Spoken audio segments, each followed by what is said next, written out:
We begin today with changes to workplace health and safety. 70 New Zealanders died on the job last year, according to WorkSafe, and tens of thousands were injured.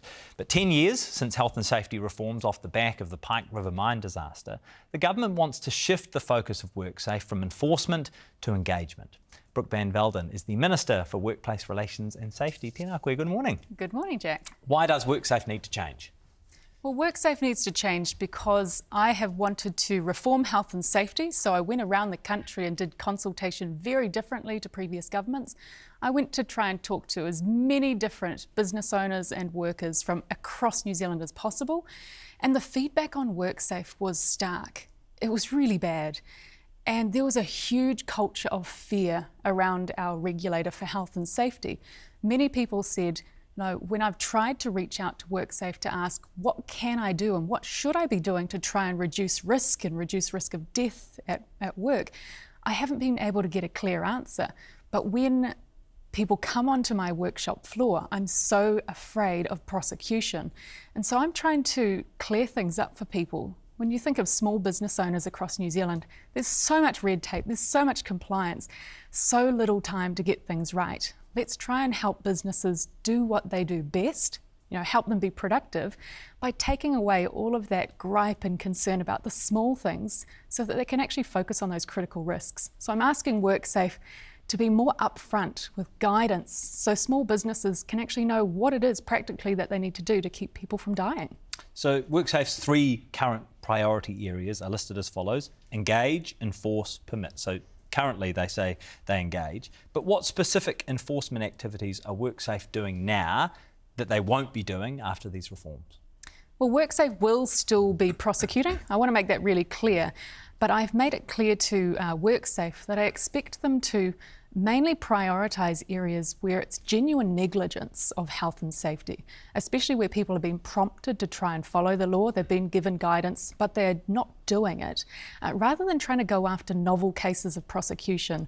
And we saw that clearly with Whakaari White Island, where WorkSafe took many cases, and many of them never stood up in the courts, and some of them were taken back by WorkSafe before they even got to court because they realised they didn't have enough evidence to try and follow through. So I'd prefer that they focus on cases of genuine negligence rather than trying to create new case law, but importantly rebalance the system away from just prosecuting and focusing more on updating that guidance. Now, I'm really happy that talking with WorkSafe, they've already started to pull old guidance documents from the website, and we're going to have a program of work to update that guidance so any small business owner and worker can go onto WorkSafe's website and figure out what are they supposed to practically do to comply. So at the moment they have a whole suite of options when it comes to enforcement: infringement notices, prohibition notices, urgent instructions, warnings. Is it your expectation that we will see fewer of those?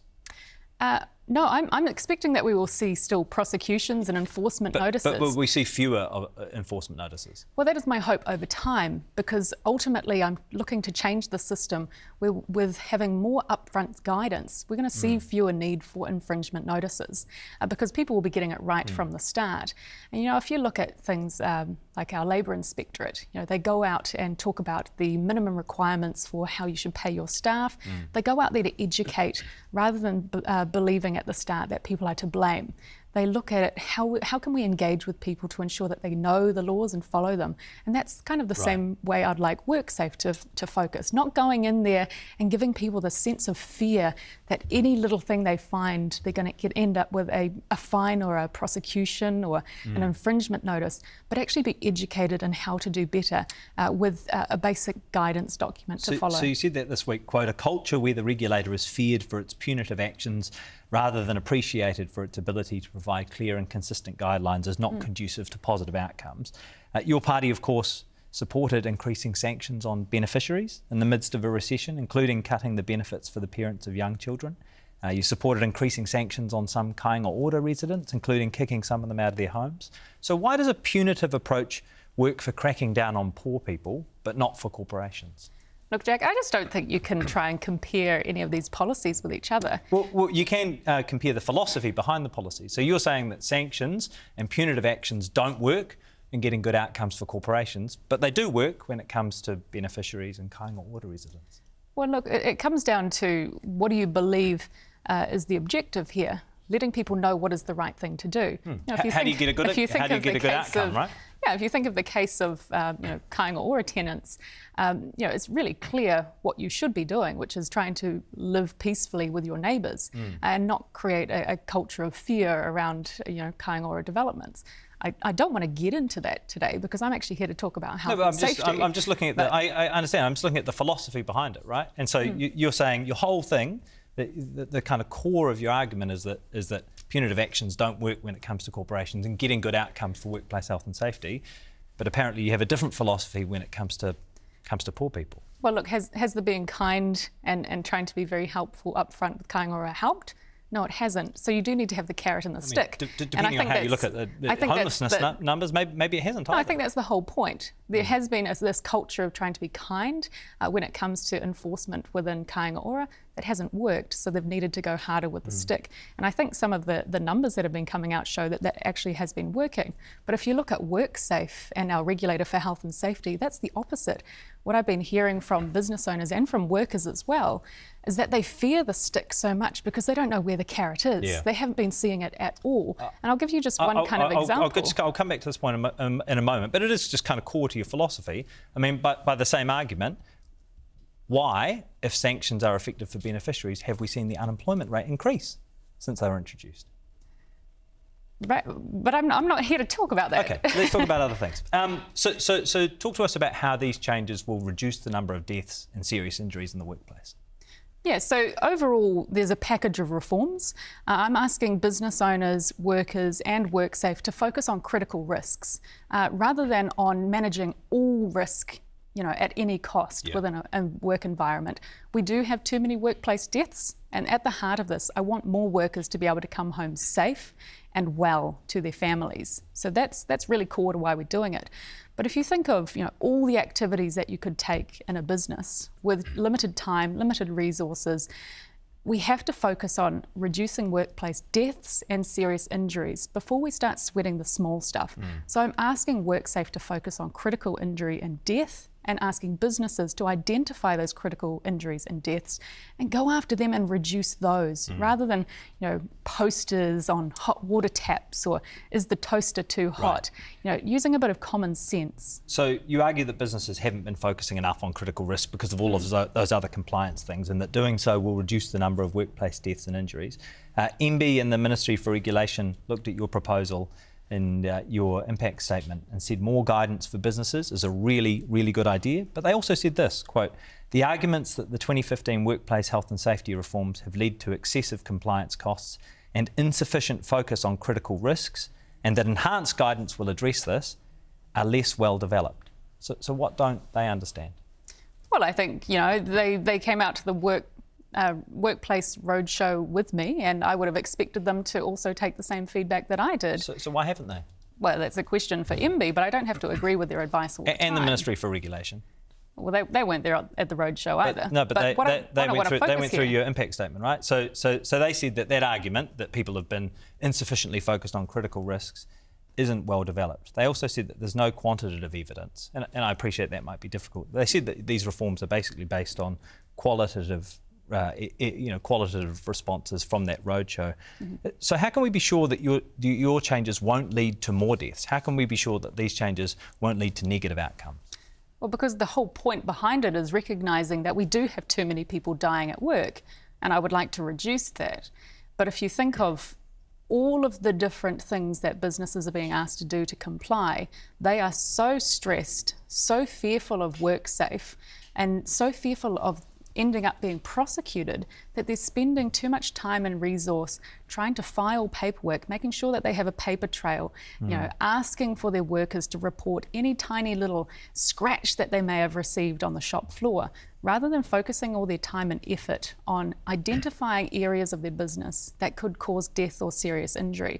And I actually think if you go after death and serious injury as your core focus, you will see that go down. I don't see any environment where focusing on reducing death and serious injury and identifying what could lead to it would lead to an increase. Well, your own regulatory impact statement says that your proposals don't fully meet the quality assurance standards of your own Ministry for Regulation. That's their language. So per capita, New Zealand has almost double the number of workplace deaths than Australia, 3 times as many as the UK. The independent task force on workplace health and safety from the last national government said that inspectors played a critical role in reducing that number, and it recommended New Zealand have at least 10.7 WorkSafe inspectors per 100,000 workers. So how many do we have at the moment? At the moment, the number of WorkSafe inspectors is around, I think, 179. So per 100,000 workers, though? Well, actually, the latest evidence coming from the International Labour Organisation suggests trying to create a ratio is not actually helpful for workplace safety. So we've moved away from trying to do ratio and compare ourselves in ratios internationally. Well, I mean, you look at Australia. Australia has more than New Zealand per 100,000 workers, and they have a lower death rate. That's right, but I'm also saying that the International Labour Organisation suggests trying to create ratios between two countries that have different environments and different we actually have very similar, but we're very similar workplace health and safety laws with Australia, right? But what I can say is that if you look at the number of people that we employ within WorkSafe, my goal and WorkSafe's goal is actually to increase the number of inspectors that we do have. Right. So this year we are expecting to bring on board another 57 inspectors, which would lead us to having the highest number of WorkSafe inspectors that WorkSafe's ever had, because we're shifting away from having more people in the back office functions and more people out on the ground to provide that new updated guidance to businesses on the front line. I believe this will actually lead to better outcomes. But if the ratio is not important, according to the International Labour Organisation, why are you putting resource into it?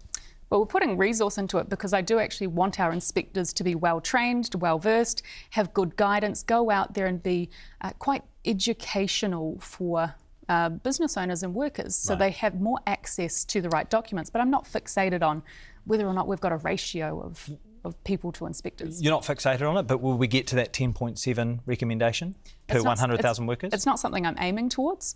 I want to ensure that the money that we have as the WorkSafe levy is being spent well, that we'll see better outcomes for workers, we'll see fewer deaths, fewer injuries, and far more educated New Zealand populace about how we can keep people safe in a variety of different industries. I think we can do that by having more WorkSafe inspectors rather than people in the back office function, and that's what WorkSafe's there to achieve. So the rate of workplace injuries and deaths are much higher for Māori than for other ethnicities in New Zealand. Serious non-fatal injuries, for example, are estimated by WorkSafe to be about 30% higher for Māori than the rest of the workforce.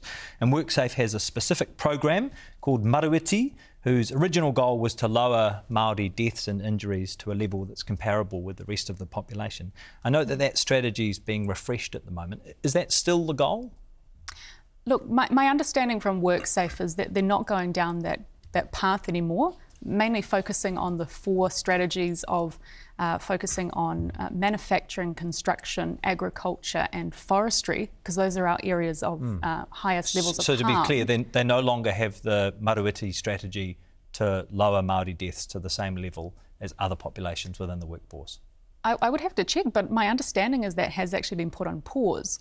But I also want to say that hasn't come from my side. My side. That's come from, I believe, this understanding that the higher rates of harm for Māori is not necessarily because you are Māori. It's because you're working in those more dangerous environments and more dangerous industries. So by focusing on those 4 industries where we see those higher levels of harm, we are capturing a Māori population. So you don't need the program, is what you're saying?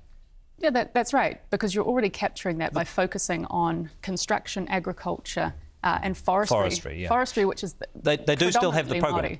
So we checked with them yesterday. They do still have the program. It's currently being refreshed. According to their most recent quarterly report, they're refreshing it at the moment. They're going to reintroduce it next year.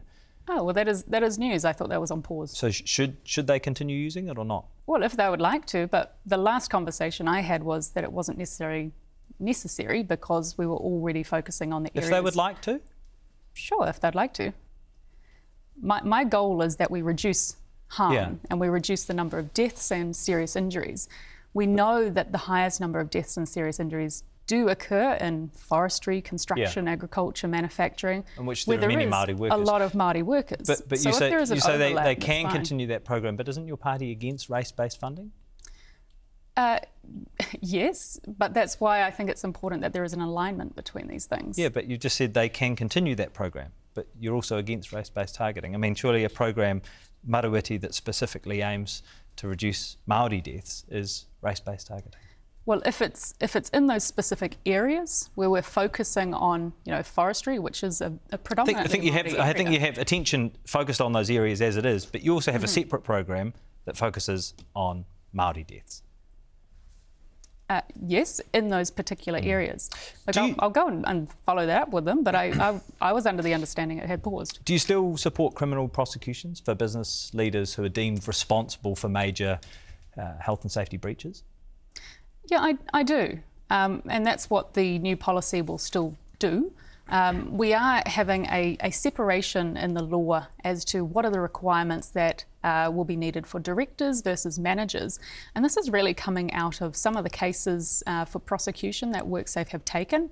If you take, Whakaari White Island as one example, there were people who WorkSafe wanted to prosecute under a range of different hats, as business owners, as directors, as managers, as workers.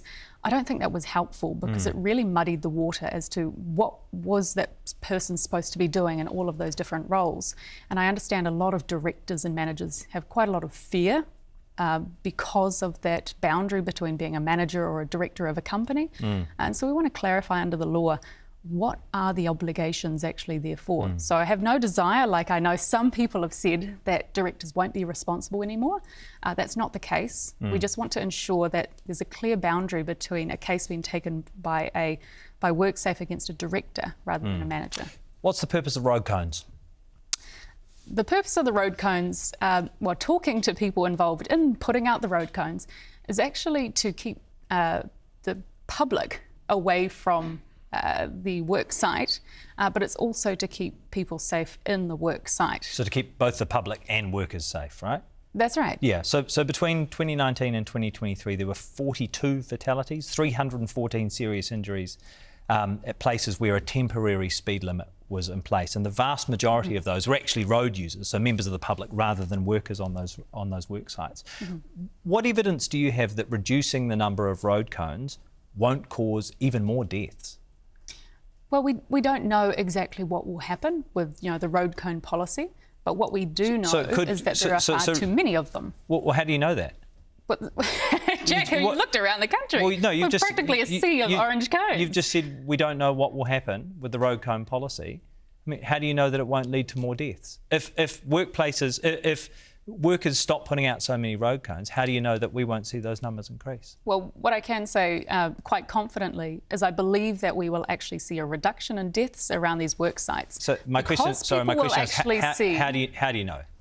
Because at the moment, there's just a sea of orange everywhere. And we know that when people see PPE everywhere, they stop seeing it. It just becomes your everyday. And when you don't see the harm, you assume that the next time you see a road cone and you see a sea of road cones, there isn't going to be a harm there. And so out of this fear of non-compliance, we've just seen too many road cones be put out, and it's not proportionate to the risk of the actual project. Do you have any evidence that reducing the number of road cones won't lead to more incidents? I don't have any specifics, but what we can say... No evidence? Well, no, because we haven't tried to reduce them yet, have we? Right. So there's no evidence that's underlying this policy. I know your party values evidence-based policy, but what would be the productivity cost of too many road cones? It's actually very high. So you'd have to actually talk to NZTA specifically to find the numbers. But I think it's around 10% of construction costs are actually the costs of temporary traffic management. And with the new temporary traffic management guide, which is to try and have a more proportionate risk-based approach rather than the very prescriptive approach that we had last year, we are actually already seeing a reduction in cost to work sites and to the overall construction. But the cost isn't the individual road cones, right? So obviously you're still going to need temporary traffic management when you've got a big work site in the middle of a road somewhere. So you're still going to have the lights, or you're still going to have a stop-go sign, that kind of thing. That's where the cost is. It's not on the bit of plastic. Oh no, I think you'll find it is as well. So you don't have evidence at the moment that reducing road cones will save lives. It's a theory at the moment, but you are focused on productivity. NZTA puts the statistical value of a human life at $12.5 million. So how many road cones would have to be removed to justify even one additional death? Look, Jack, I'm not getting into numbers like that. I think that's a very dangerous game to get into. But what we do know... Sorry, Minister, isn't that your job? No, what we do know is that when people see road cones, there is a frustration with them, which means that people have more anger and more aggression. But they also slow down. They don't see the harm. Are they slowing down? I don't think that's the case. You go and just stake out a 30k area just for a couple of minutes to see whether or not people are actually slowing down. And I think you'll find that they're really not. But you think that reducing road cones will make them slow down? That's right, because we'll see fewer of them, but we'll actually be able to identify that when we do see a road cone in the future, that it's actually linked to genuine harm. I think the problem that we're facing is because we've become so accustomed to seeing road cones everywhere, and we no longer associate them with harm but frustration. People don't obey them, they don't slow down, they don't see any harm, they don't reduce their speed, and could lead to more accidents. Whereas in the future, my hope is that when we see road cones out on the streets, we acknowledge that there is a reason for it. It's there to reduce risk, reduce harm, and it's there to keep the work site safe. The Regulatory Standards Bill says consultation with people who will be materially affected is a foundational principle of good lawmaking. So of the people who are going to be materially affected by the pay equity changes you introduced, who did you consult before making those changes? Look, I think it's pretty clear with the changes that we've seen go through that I had an impetus and a request from my Cabinet colleagues to get this work done as fast as I could. Sorry, that's not my question. The question was, given your own Regulatory Standards Bill says that consultation is vital, who did you consult with? We consulted with Cabinet colleagues. My Cabinet colleagues asked me to get this done very fast. You say, to go back to it again, you say consultation with people who are materially affected. So who that will be materially affected did you consult with? Look, Jack, I'm not responsible for the Regulatory Standards Bill. That is David Seymour. You are responsible for pay equity changes? I am responsible for the pay equity changes. So that's my question. Who that was materially affected by those changes did you consult with? Look, there was not widespread consultation. There was consultation with Cabinet colleagues. But look, under a normal process, I would have loved to have done consultation. But we didn't have the ability to do that. Let me ask about another part of that change. So the Regulatory Standards Bill says laws should not be retrospectively enacted. Your changes, of course, have retrospective effect. It says you should consult with people who are materially affected. You didn't consult with those people. So why don't the regulatory standards that your party says are so important not apply to your laws? Look, Jack, I think it's really clear. You know, under normal circumstances, we would wish to follow very strong regulatory standards. That is core to the ACT Party principles. This is a policy that I said at the start of my term I was interested in pursuing. It became really clear this year that my Cabinet colleagues wanted me to work on this as quickly as I could. I am a team player, and so I did my job. However, so if I'd had regulatory the ability standards to, are I would have important done a sometimes, but not. Yeah, they're important sometimes, but not necessarily for laws that are convenient for I'm a team player for the government. The ACT Party would love strong regulatory standards.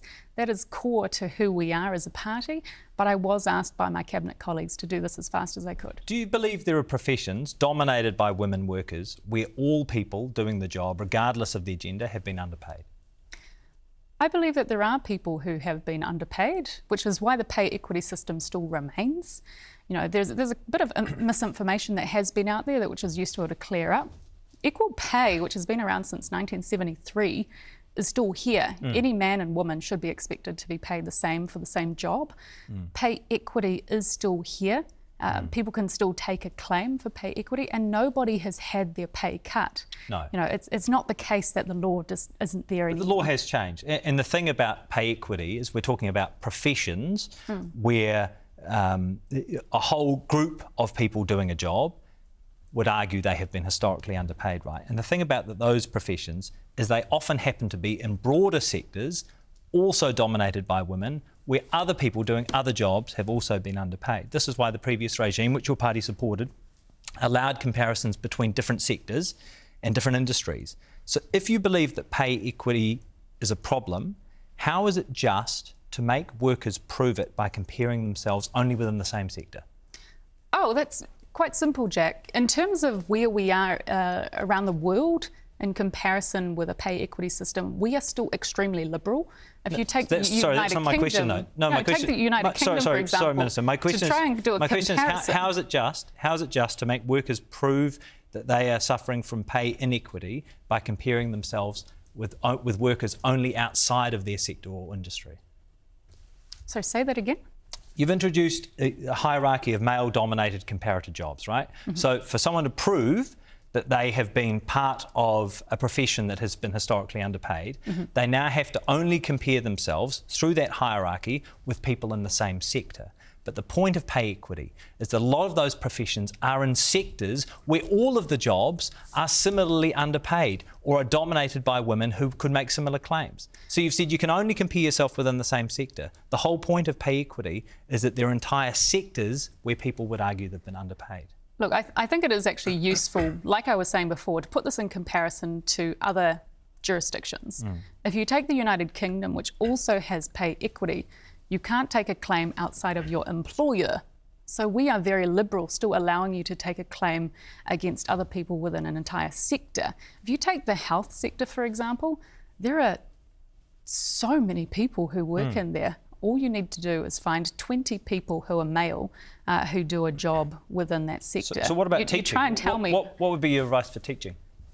Well, within teaching, you know, I'm not here to specifically give advice, but you could try and find another comparator within that same sector. What would be the comparator within the teaching sector? Well, that would be for the union and the employer to determine. Would it be librarians?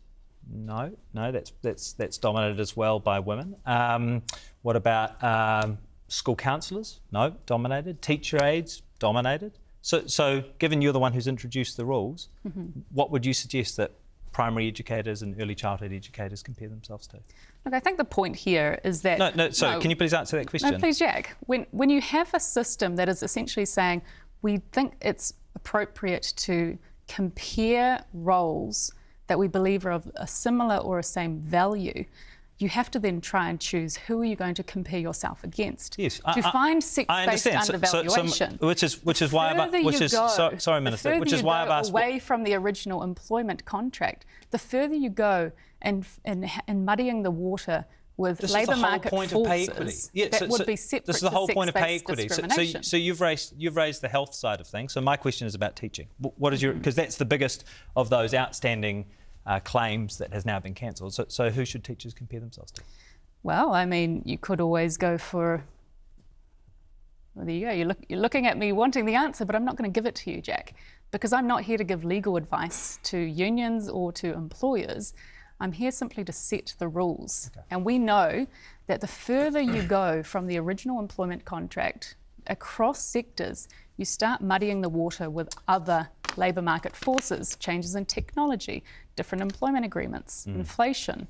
Those things can confound the variables. But is it possible, and people have raised this with me a lot, is it possible to suggest that oranga tamariki social workers are a comparable field to air traffic controllers? I mean, this is the whole point of pay equity that you originally supported. Thank you for your time, Minister.